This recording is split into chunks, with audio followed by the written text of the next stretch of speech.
I am a guy with a high school education, and I wasn't a very good student. I am from the minimum wage working world. That was what I was doing. I was earning $3.50 an hour scooping ice cream and taking inventory and making the nightly deposit at a Haagen-Dazs in Washington, D.C. I am basically equipped to park your car, sweep up after your pet, and put fries in a bag as you drive by a box on the side of a Wendy's. And so what I am doing is basically trying to stave off the inevitability of me going back into that world. I resisted education. I couldn't get it. High on Ritalin for most of the time. So I was tightly controlled, yet a psycho underneath.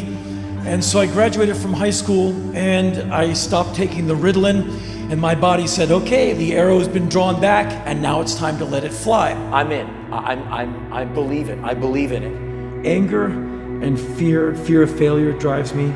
Paranoia of things going wrong around me drives me. I am driven by a lot of really kind of ugly anger. And so I have a lot of that in me, and it comes from a father who was terrifying, and teachers who yelled at me, told me I'd never be anything. And so I descend from the sky and land on things really hard. And I go at everything with that amount of fury. I went through a lot of humiliation, a lot of embarrassment as a kid. I keep moving forward boldly because I have nothing to lose. I'm nobody from nowhere. You should really understand that. I am from the minimum wage working world. I don't want you on my side, I want you on your side.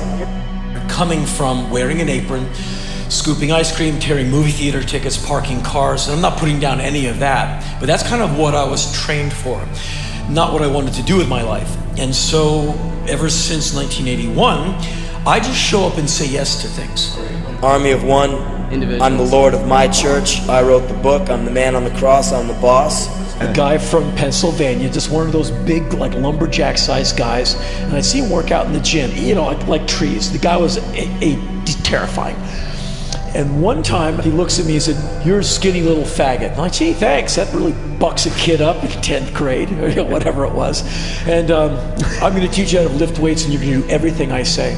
And so I'm lifting, and all of a sudden I'm throwing on 2.5s. I need 5 more pounds. I need 5 more every week. I'm making my little progress on the weight thing. I'm like watching my lifts go up. And it's not like I'm Charles Atlas or anything, but I had a physique. It was probably the pivotal moment of my youth where I went, oh, okay, I'm capable of something. And so it's not as if my self-esteem shot through the roof, but I became aware of that one can have some. Luckily, I got into punk rock, which made music possible for a guy like me, because I can't hold a note or play a guitar, but I could express myself, and so punk rock gave me that opportunity. I got into a band called Black Flag, and kind of went forth from there. I'm really not the girlfriend kind of guy. I get bored too quick. I'm very self-involved. I got a hectic schedule, and I've never really found anyone who could either have a schedule like that of their own or understand. What's always tripped out girls I've been out with is when they've never been to a show before, and then they go and they're like, I had no idea, either I had no idea you were like that, I had no idea you had this whole thing going on with you, really nice meeting you. Bye, you know. Yeah, I make good company with myself. When I am alone, I always feel like I am in a perfect state. Because they mistake kindness for weakness. I'll always be able to go along, go alone, and go without. I'm a really sad sack of jeans. I have my father's really uncontrollable anger, and it's really awful, and I've gotten better at curbing it, but man, it comes up out of nowhere, and it's not cool. I just, out of nowhere, it just comes up like, wow, whoa, go back into your cave. But I go at everything like, you think I can't? Hey, you want to try acting? Yeah, I'll try acting. Can you act? No. So let's go. In those days, there was no idea of this makes money. There's no idea of like, this is my future. It was like a week at a time.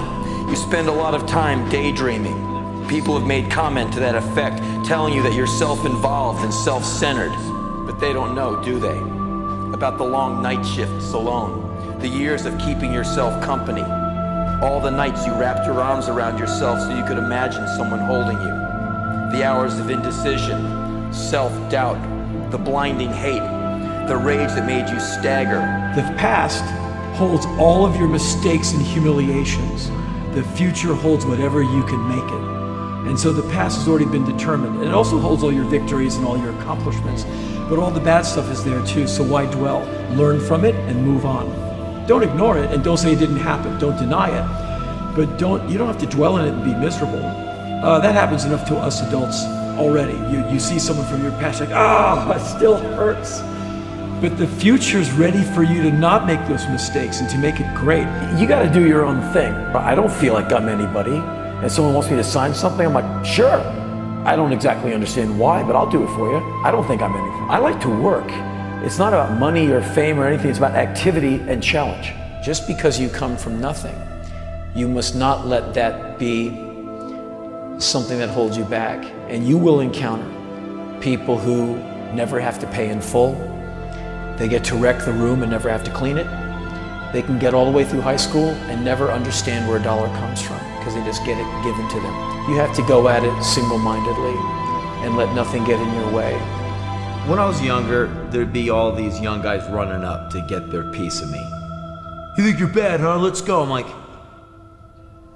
And so I'd have to get out of a lot of fights because these guys have to prove themselves. I'm the yardstick, and I don't want to be a yardstick. My face just can't take it.